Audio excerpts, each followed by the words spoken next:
Assalamualaikum warahmatullahi wabarakatuh.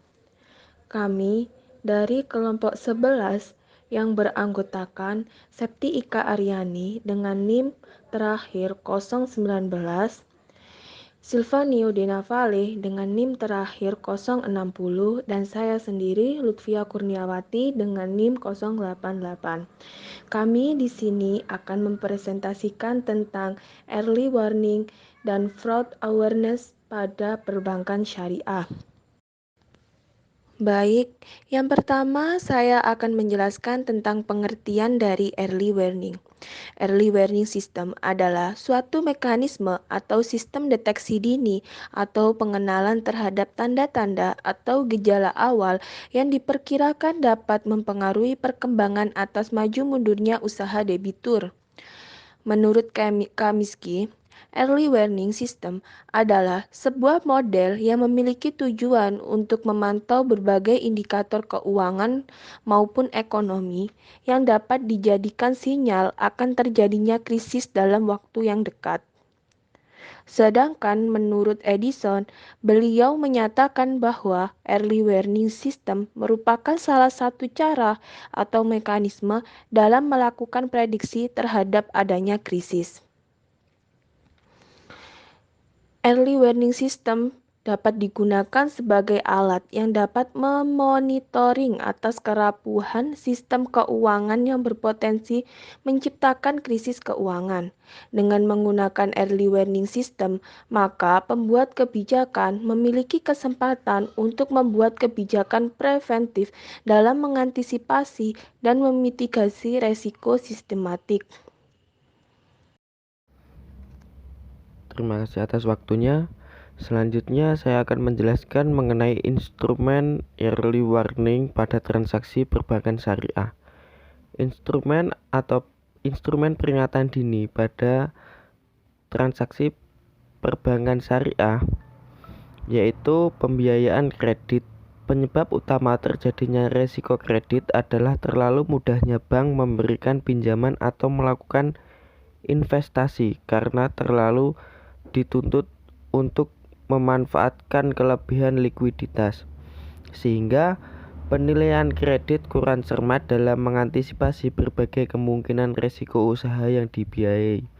Contoh, nasabah A mengambil KPR dari Bank B dengan skema murabahah berjangka waktu 25 tahun. Pada tahun pertama sampai tahun keempat, nasabah tersebut masih lancar dalam membayar angsuran. Pada tahun ke-6, nasabah di PHK dari perusahaannya. Atas kejadian itu, Bank B berpotensi menghadapi risiko kredit karena nasabah tidak memiliki pendapatan lagi untuk membayar angsuran rumah yang sudah dinikmatinya. Jadi, risiko tersebut dapat ditekan dengan cara memberi batas wewenang keputusan kredit bagi setiap perkreditan. Berdasarkan kapabilitasnya, auto share limit atau batas jumlah kredit yang dapat diberikan pada usaha atau perusahaan tertentu, kredit limit, serta melakukan diversifikasi. Selanjutnya akan dijelaskan oleh teman saya. Saya akan menjelaskan mengenai pengertian fraud awareness. Fraud adalah mengambil sesuatu milik orang lain secara tidak sah atau secara diam-diam. Fraud tidak hanya mengenai kecurangan laporan keuangan dan penyalahgunaan aset, melainkan juga termasuk korupsi. Hal ini dapat dicegah karena dapat merugikan nasabah atau bank, maka diperlukan peningkatan efektivitas pengendalian intern sebagai upaya meminimalkan risiko fraud dengan cara menerapkan strategi anti-fraud. Yang selanjutnya mengenai instrumen fraud awareness pada transaksi perbankan syariah. Pilar pencegahan merupakan pilar yang mengutamakan kewaspadaan dan kesadaran atau juga yang disebut sebagai anti-fraud awareness. Pilar pencegahan ini meliputi ada 4. Yang pertama, anti-fraud statement.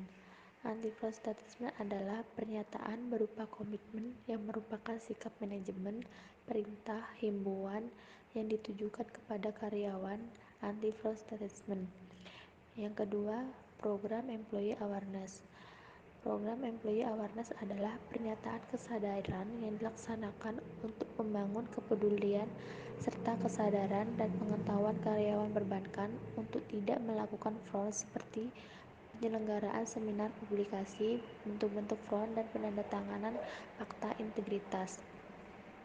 Yang ketiga, program customer awareness. Program customer awareness adalah program yang dibuat untuk membentuk kepedulian serta kesadaran tentang bahayanya fraud di luar instansi tersebut, yaitu seperti nasabah, mitra. Program customer awareness dilakukan salah satu contohnya yaitu larangan kepada nasabah tidak memberikan gravitasi dan penandatanganan fakta integritas oleh mitra vendor.